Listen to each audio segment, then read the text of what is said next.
Hello everyone, I am Avinash and today I'm going to discuss about wound debridement. What is wound debridement and what are the types and method that we use in wound debridement. So let's start. So starting from the definition of wound debridement, तो wound debridement हम क्यों करते हैं patient का? So debridement is a removal of dead that is called necrotic or infected skin tissues to help wound heal. It is also done to remove foreign material from tissues. तो debridement हम इसलिए करते हैं ताकि जो dead tissues हैं, necrotic tissues हैं या इन्फेक्टेड स्किन टिश्यूज हैं, उनको हम वुंड से रिमूव कर सके ताकि जो वुंड हीलिंग प्रोसेस है वो फास्टर हो सके। एंड अगर कोई फॉरेन मटेरियल है तो उसको भी हम with the help of wound debridement से हम क्लीन करते हैं। So this is called wound debridement. So next is types and method of wound debridement. So there are total 5 methods of wound debridement. So first one is mechanical debridement, second one is chemical or enzymatic debridement, third one is sharp debridement, fourth one is autolytic debridement, and fifth one is biological debridement. So these are the types of wound debridement.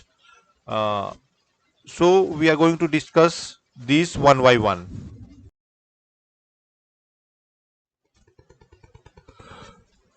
So first is mechanical debridement.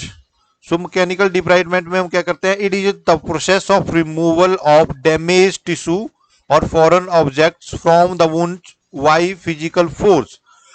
तो ये आप इस picture में देख सकते हैं। तो इसमें क्या करते हैं? रिमूवल ऑफ जो डैमेज टिश्यूज और फॉरेन ऑब्जेक्ट है उनको हम रिमूव करते हैं by applying physical force. Physical force से हम जब डिब्राइडमेंट करते हैं, so it is called mechanical debridement.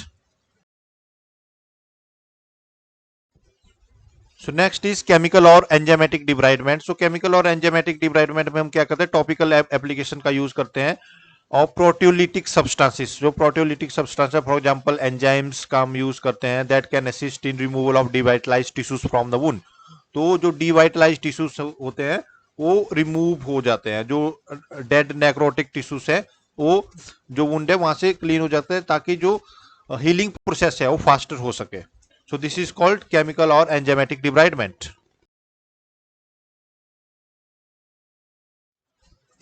So next is sharp debridement. So sharp debridement में क्या है? शार्प डिब्राइडमेंट में हम यूज करते हैं शार्प का टू रिमूव द टिश्यूज। जो कि डेड टिश्यूज हैं या फॉरेन मटेरियल है उन पे, तो उसको रिमूव करने के लिए हम शार्प का यूज करते हैं। तो उसको हम शार्प डिब्राइडमेंट बोलते हैं। तो sharp instrument for example scissor scalpel is use in removal of necrotic और foreign material from the wound. तो इसके अंदर हम क्या यूज करते हैं? सीजर स्कैल्पल, सर्जिकल ब्लेड जो कि यहाँ पे यूज कर रहे हैं, तो इनका हम यूज करते हैं टू रिमूव नेक्रोटिक और foreign material from the wound. This is called sharp debridement. So next is autolytic debridement. तो ऑटोलिटिक डिब्राइडमेंट हम मोस्ट कॉमनली यूज करते हैं प्रेशर अल्सर्स में। प्रेशर अल्सर में हम ये डिब्राइडमेंट करते हैं। तो इसके अंदर क्या है? Synthetic dressing, for example transparent adhesive hydrogel हम इसके अंदर यूज करते हैं, are use to cover the wound. This facilitate the naturally available enzyme in wound to digest devitalised tissue itself. तो इसके अंदर क्या है? हम ये हाइड्रोजेल और एडहेसिव ट्रांसपेरेंट ड्रेसिंग यूज करते हैं जिससे कि नेचुरली जो एंजाइम्स इसके अंदर अवेलेबल होते हैं वो जो डिवाइटलाइज्ड टिश्यूज हैं उनको डाइजेस्ट कर देते हैं। So this is the example of autolytic debridement. So next is biological debridement. So biological debridement और it is also called maggot debridement therapy. Maggot means these are the fly larva. तो इस debridement में क्या करते हैं? जो fly larvas होते हैं, we use disinfected fly larva and that spread all over the wound.